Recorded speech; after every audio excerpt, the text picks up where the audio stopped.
First story. I force-fed meds to my daughter for her tantrums. It made her dull and fat. She sulked and claimed I ruined her life and demanded to live with her dad.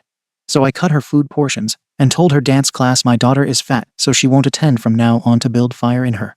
And then banned her dad from contacting her. Now everything is ruined, and she abandoned me. I'm 37F, my husband is 35, and we have 3 kids total. My oldest is Rachel, who's 12, from a previous relationship. I also have a toddler 3 and a baby 14 months with my husband. My ex Rachel's dad is very well off, remarried, and lives about 45 minutes away in a large home with his wife, who doesn't work. Rachel has always been challenging. Not a bad kid by any means, she's smart and can be incredibly kind, but she's been difficult since the day she started talking. Constant back and forths over everything. Arguing just to argue. Emotional outbursts. Meltdowns when things don't go her way. Diagnosed with anxiety and possible ADHD, but no definitive label. Just hard. Even as a toddler, she would scream bloody murder over which shoes to wear or sit under the table for 20 minutes, refusing to come out if she was told no about something small. We've been in and out of therapy since she was 6. Before the pandemic, things were tense but semi-manageable. She was in school, she had dance 5 days a week, and honestly that class was saving us. She'd come home exhausted and didn't have the energy to pick fights about everything from how her food was plated to whether or not I'd said good night in the wrong tone. But once everything shut down, all hell broke loose. I was working full-time. Then my husband lost his job early in the pandemic. Our childcare collapsed. Suddenly I was working from home with an infant, a 2-year-old, and Rachel who was now spiraling without her dance or friends or routine. I was doing 60-70 hours a week trying to keep us afloat financially, while also being the only one Rachel wanted to scream at about every single inconvenience in her life. My husband did his best with the little ones, but Rachel would only lash out at me. We were butting heads every day, shouting matches, crying, her slamming her door, me needing to hide in the bathroom to breathe. Eventually, her therapist brought up medication. I was hesitant. I've always been cautious about putting kids on meds, but something had to give. Rachel was constantly yelling, unable to sit through Zoom school, and defiant about every basic task. I was drowning. My husband and I weren't sleeping. My younger kids were constantly crying from the noise and chaos. Her therapist and pediatrician both agreed that a low dose of medication could help manage the intensity of her emotional regulation and help her focus. After some trial and error, we found a combination that actually worked. It wasn't perfect, but it was night and day. Rachel could hold conversations without blowing up. She was able to sit through school, help with chores, and even apologized once, a miracle. She still had her personality, still sassy, still stubborn but more in control. The entire house calmed down. I could get through a workday without tears. My toddler stopped covering his ears whenever Rachel raised her voice. I finally felt like I could breathe. But, of course, there was a side effect. Weight gain. Her appetite increased, and over about 8 months, she went from borderline underweight, always a lanky kid, to a little chubby. Not obese looking at all, but yeah, she filled out. Rounder face, some tummy, wider hips. I think she looks cute. Like a normal kid. The pediatrician noted the change but didn't panic. Her blood work is fine, she's active, and more importantly, she's mentally stable. He told me, mental health is health. You have to weigh the pros and cons. Rachel, however, hates it. She recently told me she feels fat and slow. She wants to go back to dance, but says her body feels wrong now. She's fixated on the idea that the meds are ruining her life, and she's angry with me for making her take them. I've told her we're working with professionals and we're not doing this alone, and that I want to find her a new dance class as soon as it's safe and feasible. But she says she won't go back like this. Her whole identity was dance before COVID, and I get that this change is hitting her hard. Still, I can't prioritize her old leotard size over the stability we finally have after years of chaos. A few weeks ago, she called her dad crying after a disagreement we had. She told him the meds made her fat, that I ruined her body, and that she hates living here. I get it, he's the fun one. He lives in a quiet house with no toddlers. His wife makes fancy breakfasts, and he has time to take her on shopping trips or get her nails done. He doesn't see the explosive side because he doesn't have to handle her meltdowns. He hasn't lived with her in years. He also didn't argue with her every night about brushing her teeth or scream into a pillow during remote learning, while she refused to log on because she didn't like the teacher's voice. But now, after this emotional call, he's decided he wants her to come live with him for a while. He thinks a change of scenery would be good, and he doesn't think she needs the medication. He said his wife will help with school, and that Rachel could get back into dance with a new studio near them. He's acting like this is a vacation fix. I said no. Absolutely not. And that's where the real SHT storm started. Rachel exploded. Said I don't love her. That I just want her quiet and fat, so she's easier to deal with. That I've given up on her and only care about my new family. She screamed that she's leaving whether I like it or not. I told her this wasn't up for debate, and I wouldn't co-sign a decision driven purely by emotion and guilt. My ex has been texting and calling constantly, pushing me to reconsider. He says I'm being controlling, and that Rachel is old enough to decide where she lives. He says he doesn't see why we can't trial it for a few months and see how she adjusts off the meds. I'm not doing that. Not when she's finally doing well in school. Not when our house is finally quiet enough for my toddler to nap. Not when we've spent years clawing our way towards some level of peace. My ex didn't live through the screaming years. He didn't clean up after holes were punched in drywall. He didn't deal with a CPS visit when a neighbor called because Rachel's meltdown sounded like a domestic incident. I did. We did. And let's be honest, he has no idea what he's asking for. He's seen her for weekends and school breaks, when she's in a good mood, or when she's being fun Rachel. He doesn't see her lock herself in the bathroom and scream at her reflection because her ponytail isn't tight enough, or how she used to throw chairs during homework. He didn't get screamed at because the mac and cheese was too yellow. I did. And when he did see the edge of it before meds, he'd just say she was strong-willed. He doesn't want to parent her. He wants to rescue her. Big difference. She's telling everyone she knows that I'm ruining her life. Her school counselor called me last week and asked if Rachel was being forced to take medication against her will. She wasn't accusing me, she was just doing her job. But I could tell the call came after some dramatic story Rachel told. I told her we're following a treatment plan with her doctor and therapist, and that both believe this is the best course. She said she understood. But Rachel's clearly not hiding how angry she is. I wouldn't be surprised if she's told friends I'm poisoning her. Last week, she packed a bag and said she was leaving to live with her dad. My husband caught her sneaking out the side door in the morning. He stopped her and told her she's not going anywhere without a court order. She flipped. Screamed that we were kidnapping her. My toddler started crying, and the baby woke up from the noise. I was in a Zoom meeting and had to turn my camera off while my daughter screamed in the background that I was abusive. My boss heard everything. I told her later that night we're done talking about the meds every single day. That she can absolutely bring it up with her therapist, or her doctor, or her dad in the next custody review. But this isn't a negotiation. I'm her parent. I'm not going to let her destabilize just to make her feel better in the mirror. It sucks. I get it. But there are trade-offs to everything. And for this house to function, she needs to be regulated. Of course, her dad is eating it up. He told her he's looking into options. He's even started posting passive-aggressive nonsense on social media, quotes about parents who ignore their children's mental health and listening to kids before they shut down completely. He's getting likes from people who don't know anything about the years of work I've put in to keep this family from splintering. He has no problem spending $2,000 on a birthday party or flying her to Disney. But ask him to take her to a therapy appointment every week, and suddenly he's too busy. When Rachel had panic attacks before school, it was me dragging her out of bed and talking her down. When she made a hole in the hallway drywall, it was me patching it at 2 a.m. so the landlord wouldn't freak out. When she told her teacher I hit her, I didn't. It was me who sat through a CPS interview while she told the investigator it was just a lie to get out of trouble. That's what makes this burn. Not just that she's mad, but that she's rewriting the entire story to make me the villain for doing the hard work.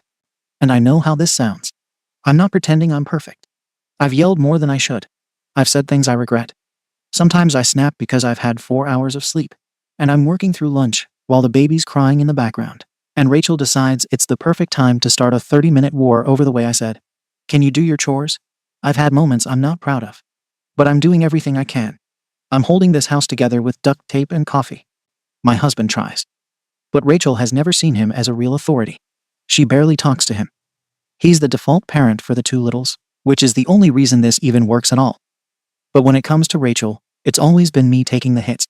She saves her worst for me. And maybe that's because she knows I won't leave. I'm the one she trusts to absorb the storm. But I'm tired. I'm so tired. Her dad says he's going to talk to a lawyer, that he's ready to step up.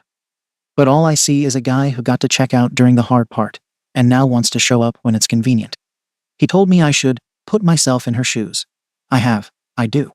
But she's not the only one whose needs matter here. I have 2 other kids who are finally safe from screaming fights every morning. I have a marriage that was close to cracking under the stress.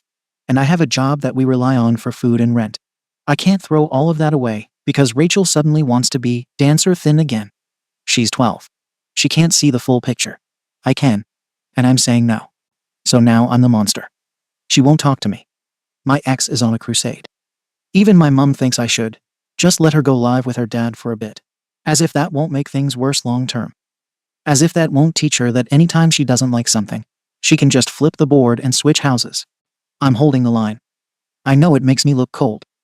But I'm the only one willing to be the bad guy in this story, if it means my kid stays on track. Still, I'm getting worn down. People keep telling me she's old enough to have a say. That her mental health is being ignored. That I'm projecting my stress onto her. That I'm selfish for choosing the version of her that's easier to live with. I don't think that's fair. But I've been wrong before. So, Reddit, Ada for refusing to let my daughter live with her dad, just because she doesn't want to take her medication anymore. Comments. Comment 1. I totally get the overworked, burnt out mom thing. I've been there. But this post oozes resentment towards Rachel in a way that feels bigger than just, she's tough. You're not wrong for needing peace. But you do sound like you've stopped seeing her as a kid who's struggling and started seeing her as the enemy in your house. The weight gain matters to her. She's a dancer. You can say it's just baby fat and she's cute. But to her, she lost her body. Her agility. Her identity. That would mess up any 12-year-old, especially one already dealing with anxiety. Also, refusing to even trial her living with her dad. Why? Not because he's abusive. Not because it's unsafe. But because it makes your life harder. That's a you problem. Not hers. I know she's been hell at times. But punishing her for expressing distress about her body, even if she's wrong about the source, is going to backfire. Kids remember that stuff. Especially girls. You're not evil. But you might be forgetting she's not your coworker or your burden. She's your daughter. Comment 2. YTA. What you wrote basically translates to: my child was emotionally volatile, so I corrected the problem by sedating her into compliance because my life was too stressful. You keep saying, the house was calmer. Yeah, because Rachel isn't allowed to be herself anymore. You didn't fix the situation, you suppressed the symptoms, so you didn't have to deal with them, while juggling work and 2 younger kids you clearly prioritize. And yes, I said prioritize. Your post reads like your toddler and baby are your real family, and Rachel is the leftover problem you inherited from your past life. You didn't even attempt a middle solution. Dance therapy? Changing meds? Adjusting dosage? Finding a different routine? No. Just shove the pills and shut it down. Her dad wanting to step up is inconvenient for you, not unsafe for her. That's the difference. And you don't seem to care. Comment 3. YTA. And I'm saying this as someone who was your daughter. I was the argumentative, dramatic, meltdown kid too. Guess what helped me? Therapy and a parent who actually listened instead of treating me like the loudest problem in the room. Not being medicated into numbness for the sake of household peace. The way you talk about her is really telling. Not once did you describe her feelings outside of how they inconvenienced you. You say, her body is fine, she looks cute. But it's not your body. You say, this medication finally makes things calm. But that calm comes at her identity's expense. And your ex didn't show up late, you pushed him to the perimeter because you didn't want to share control. Now that Rachel prefers his house, you're calling it manipulation? No, she sees where she's allowed to exist. If you force her to stay, she will remember this as the era where her mother valued quiet more than her. Mark my words. This will be the moment she cites when she goes low contact as an adult. Update. So, yeah, I read the comments, I took the hits. Some of you had points. A lot of you didn't know what the hell you were talking about. But I'm not here to argue internet opinions. I just wanted to update because things escalated fast. First off, I get it. You read a post from an exhausted mom and immediately painted me as this cruel, cold-hearted monster sedating her child into silence. But you weren't there. You didn't see the screaming matches, the hours of holding my toddler, while Rachel screamed about how her cereal wasn't in the right bowl. You didn't see the therapist's face when I said I was starting to fantasize about running away just to get a break. That said, fine. I probably used some bad phrasing. I shouldn't have said she looks cute chubby. Not because it's wrong, but because I can now see how badly she internalized that weight gain. She really does believe the meds ruined her body. And instead of yelling about it again, I tried a different approach. No, I didn't pull her off the meds. But I did make a few quiet changes. I reduced her portions. I started measuring out meals and subbing in lower calorie stuff where I could. Switched her snacks to fruit and protein heavy stuff. Water only. I even swapped her shampoo and body wash for ones labeled energizing, just to plant the mental seed that she's doing something proactive. No, I'm not starving her. She's still eating. But I'm not fueling the spiral either. This isn't about punishment. It's about helping her feel good again physically and mentally. If she feels better in her body, maybe she'll stop blaming it for everything else. She doesn't know I'm doing this. And frankly, she doesn't need to. She's a child. I'm the adult. I'm allowed to make small, health-conscious changes for her benefit. I even called the dance studio she wants to rejoin once things settle down, and explained that Rachel's had a little weight gain, mostly from her medication. I told them I just didn't want her to feel awkward or embarrassed coming back in. I thought I was being considerate helping lay groundwork, so she wouldn't walk in and feel stared at. Rachel found out. Not the details, but enough. She overheard a call and flipped.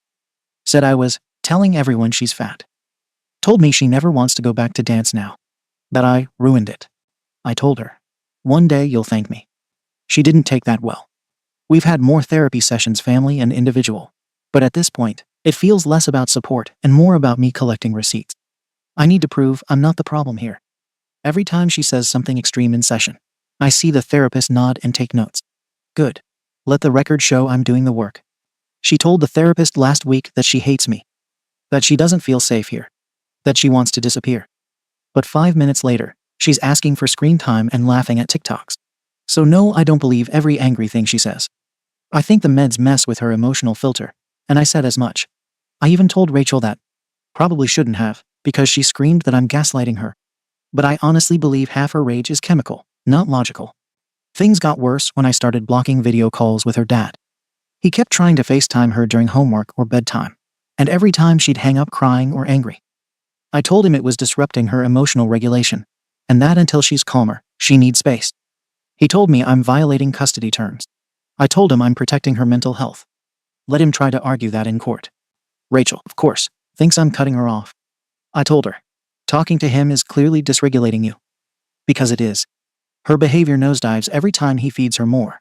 You don't need meds BS. She's not emotionally stable enough for that kind of input right now. She told me again that she wants to live with him. I reminded her calmly that she can revisit that in a few years when custody changes are more appropriate. Right now, she's not equipped to make that kind of life decision.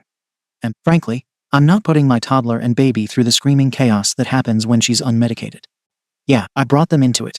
Because it's true. When Rachel has meltdowns, the baby cries. The toddler covers his ears.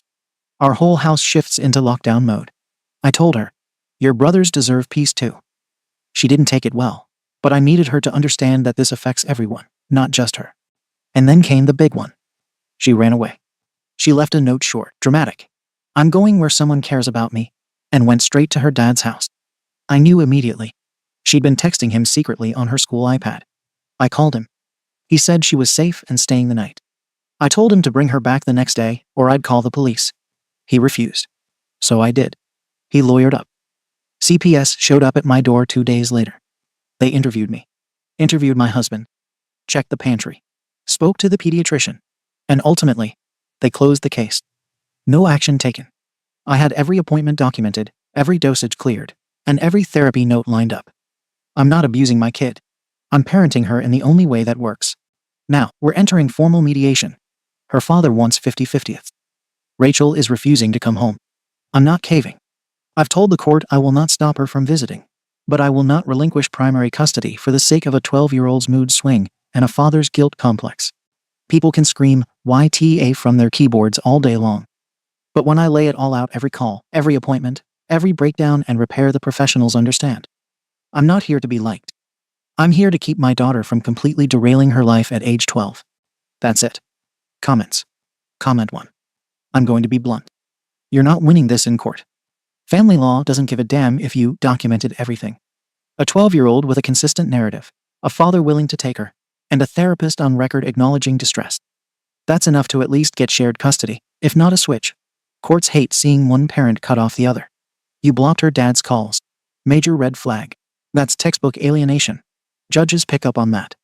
Also, the "you're dysregulated after talking to him" argument. That won't fly unless she's literally harming herself. You sound like you're trying to win, not help her. Here's the thing. You may be right about some stuff. Maybe the meds helped. Maybe you did keep everything afloat. But from a legal standpoint, this reads like you're exerting control because you're scared of losing power. And you're masking it in stability language. Lawyers eat that SHT for breakfast.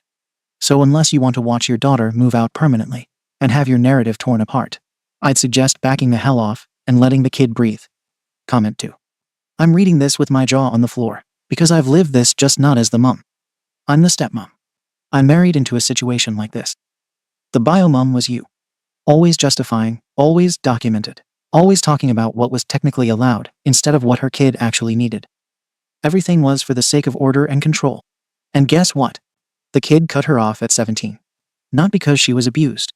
Because she never felt heard.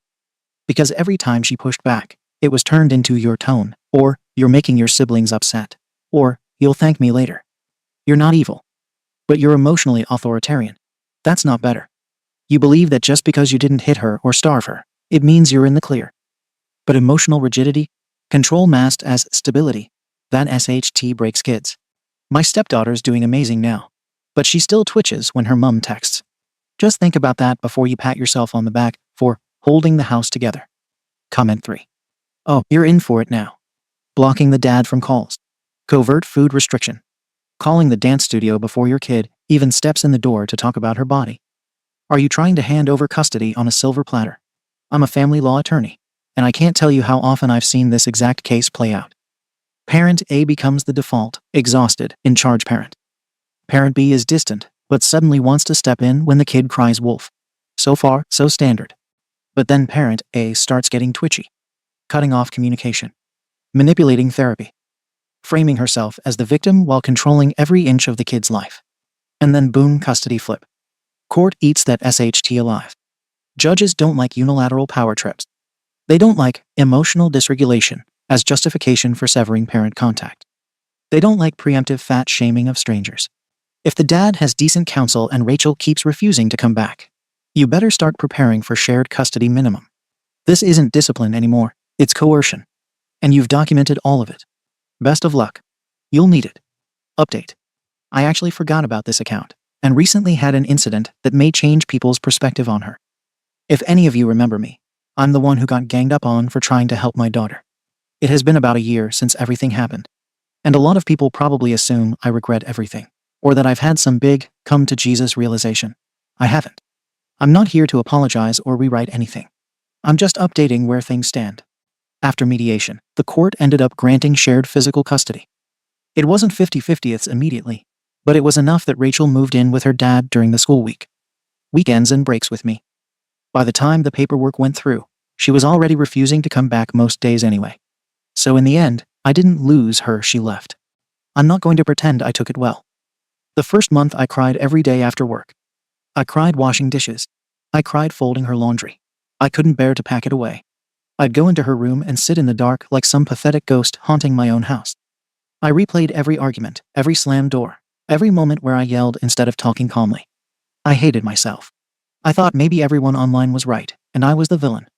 But eventually, you realize the world does not stop for your sadness. I still had 2 little ones who needed me. Bills still needed to be paid. Work didn't pause. Dinner didn't appear magically because I was grieving a child who technically is still alive. Life did not care how I felt. So I got up. I got through it. I focused on what I had left my husband, my younger kids, my home. And honestly, things stabilized. My house was quiet.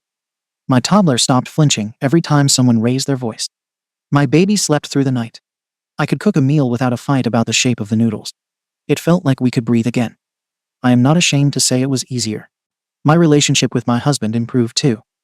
When the shouting, the tension, and the constant emotional war weren't filling the house, we remembered we actually like each other. We got back to speaking like partners, not trauma response teammates. We even managed date nights again. I didn't talk to Rachel much during that time. She made it clear she didn't want to talk, and I wasn't going to force myself into a space where I was unwanted. I sent texts. I kept them short. Half the time, no response. But I sent them anyway. Then last week, my ex called me.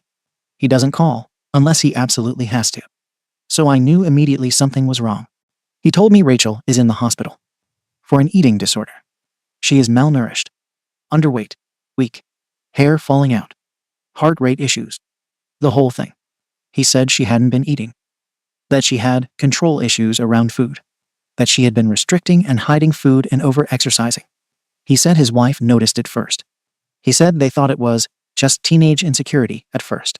He said they thought getting her back into dance full-time would help center her. She was in advanced classes, competition training, private coaching. Her dad told me she was trying to shrink herself back into the dancer she was before medication. He didn't say it, but we both knew what that meant. She was trying to undo everything that made her feel wrong. I asked him very directly when this started. He said, a few months after she moved here. Meaning when she was off the medication. Meaning exactly what I said would happen. Meaning exactly what every specialist warned about. Meaning this was the cost of ripping away the one stabilizing tool she had because she hated the side effect. And before anyone tries to say it, no, I am not crying because her body isn't perfect or any bullshit like that. I cried because I knew where this was heading a year ago. I told everyone. I begged not to pull the meds. I begged not to treat dance like the solution. I begged not to hand her identity over to aesthetics. They did it anyway. Now she's in a hospital bed. And I am supposed to act shocked. I didn't ask him anything after that. I just hung up. Because everything I swallowed for years, every meltdown, every therapy appointment, every night I sat with her, while she sobbed that she couldn't control her brain, came back up all at once. And yes, I blame him. I blame his wife. I blame the studio who welcomed her back to form. I blame every person who said I was oppressing my daughter instead of protecting her. And before anyone jumps in again, I know some of you will call this me patting myself on the back. I don't care. I don't need internet approval. I am stating the reality. Rachel is in the hospital because her father thought unconditional love means unconditional agreement. I tried to stop this. I did everything I could to prevent this exact outcome. And I was treated as controlling, abusive, and narcissistic. Now here we are.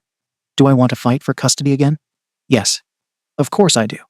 She is my daughter. But I also know dragging her home against her won't make her love me. It won't make her trust me. It won't fix what's broken in her head. And it will destroy whatever pieces of my family are still functioning. So I am sitting here stuck between two equally awful options. Fight for her and bring the chaos back into the house. Or let her stay there, where she clearly doesn't want me involved. And accept that I may not be part of her life for a long time, or ever. I don't know which one I'm choosing yet. But I do know this. I was not the villain people made me out to be. I was the only one willing to take the hit for doing the hard thing. And nobody thanks the person who holds the line. Comments. Comment 1. You're so close to getting it, and then you turn right back into defense mode. The pain is real. I don't doubt you loved her. I don't even doubt you thought you were helping. But your daughter's been in crisis for years. And instead of meeting her in the middle, you picked a side and held that line like it was a battlefield.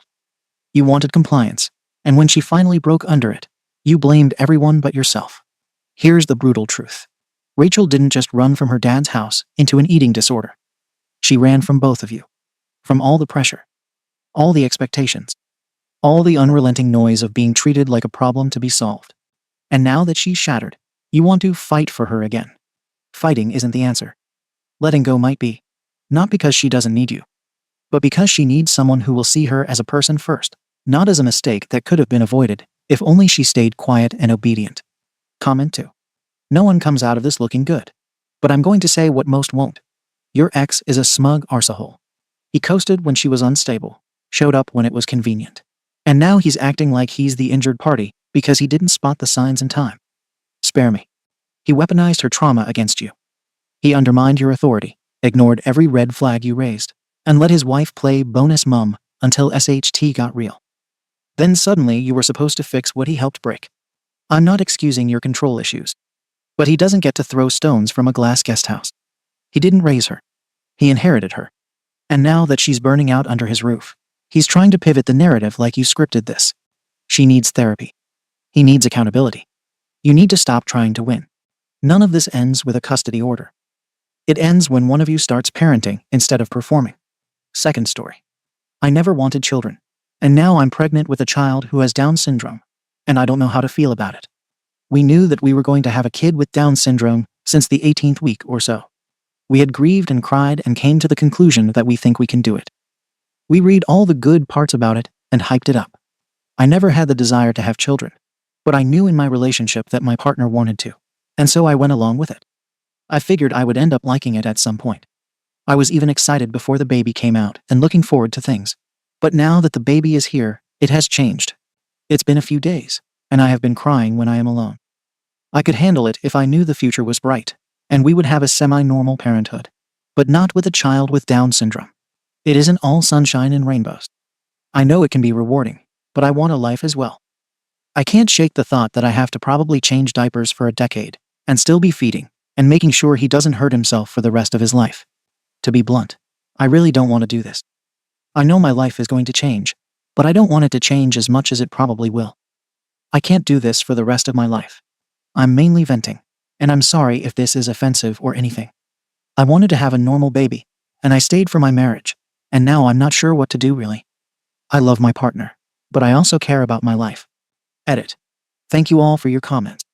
I'm not cured of how I feel, obviously, but it's given me a few things to think about. Talking about it helps too. The next step is to talk to my partner. Some of OP's comments. Commenter. Having a new baby at home is a stressful and emotional time. I hope you'll speak to your doctor about what you're feeling. Maybe they can direct you to a support group that can help you learn about what to expect and give you hope.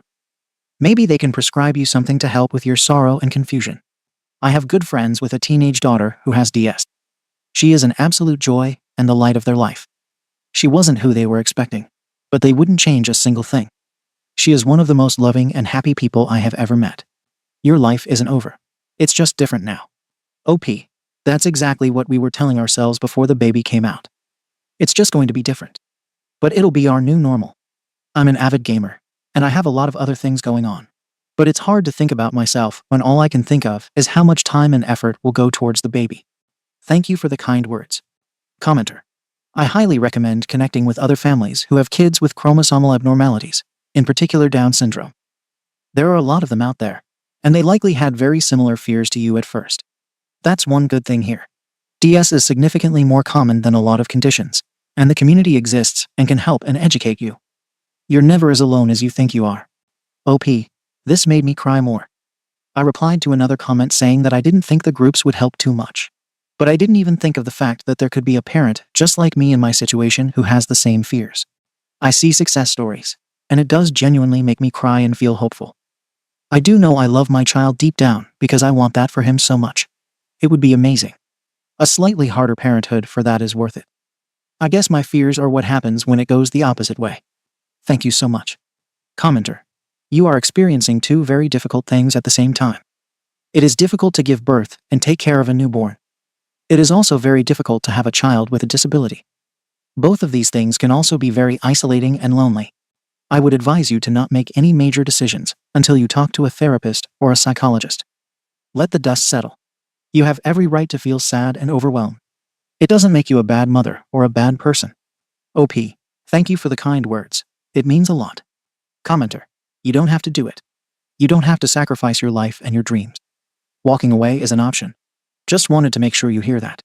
Yeah, some people would judge you, but so what? Your happiness is more important. You only got one life. OP.